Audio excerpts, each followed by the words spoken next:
Promesse divine du jour 8 du mois. Premièrement, Dieu, tu as dit que tu combleras tous mes besoins selon ta richesse. Épître aux Philippiens, chapitre 4, verset 19.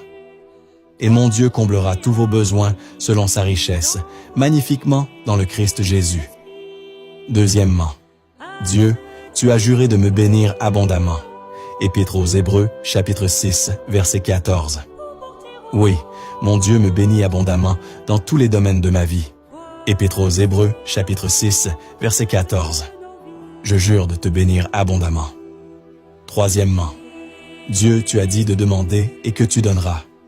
Je demande d'abondantes grâces dans tous les domaines de ma vie et Dieu me donne. Évangile de Matthieu, chapitre 7, verset 7. Demandez, on vous donnera. Cherchez, vous trouverez. Frappez, on vous ouvrira. Quatrièmement, Dieu, tu as dit que quiconque s'en prend à moi devant moi tombera, que toute arme forgée contre moi sera sans effet, et que toute langue qui s'élèvera en justice contre moi, je la condamnerai. Oui, quiconque s'en prend à moi devant moi tombera. Livre d'Isaïe, chapitre 54, versets 15 et 17. Quiconque s'en prend à toi devant toi tombera.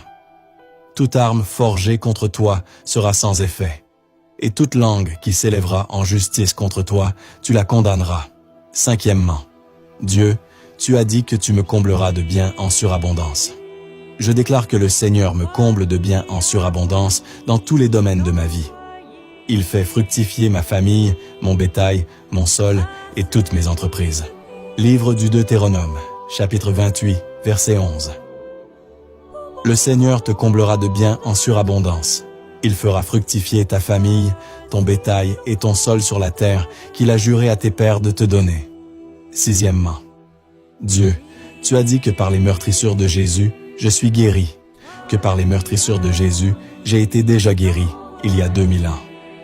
Et je confesse que le Saint-Esprit manifeste maintenant cette guérison dans mon âme, mon esprit et mon corps. Oui, je suis rempli de force. Livre d'Isaïe, chapitre 53, verset 5. Or, c'est à cause de nos révoltes qu'il a été transpercé, à cause de nos fautes qu'il a été broyé. Le châtiment qui nous donne la paix a pesé sur lui. Par ses blessures, nous sommes guéris.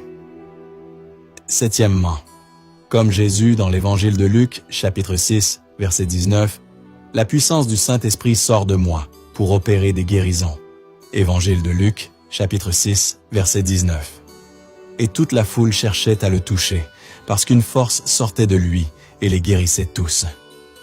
Huitièmement, Dieu a promis de me bénir, de bénir ma famille, de bénir mes enfants du plus grand au plus petit, de nous donner la paix et de nous rassasier. Et je déclare que le Seigneur bénit maintenant toute ma famille, consolide les barres de mes portes, fait régner la paix à mes frontières et me rassasie. Psaume 147, versets 13 à 14. Il a consolidé les barres de tes portes, dans tes murs, il a béni tes enfants. Il fait régner la paix à tes frontières, et d'un pain de froment te rassasie. Neuvièmement, Dieu, tu m'appelles à rejeter le péché et à vivre dans la sainteté. Première épître aux Thessaloniciens, chapitre 4, verset 7. Tu me dis, tu seras saint, car moi, je suis saint. Première épître de Pierre, chapitre 1, versets 14 à 16. Je dis oui à ton projet de sainteté pour moi. Première lettre aux Thessaloniciens, chapitre 4, verset 7. En effet, Dieu nous a appelés, non pas pour que nous restions dans l'impureté, mais pour que nous vivions dans la sainteté.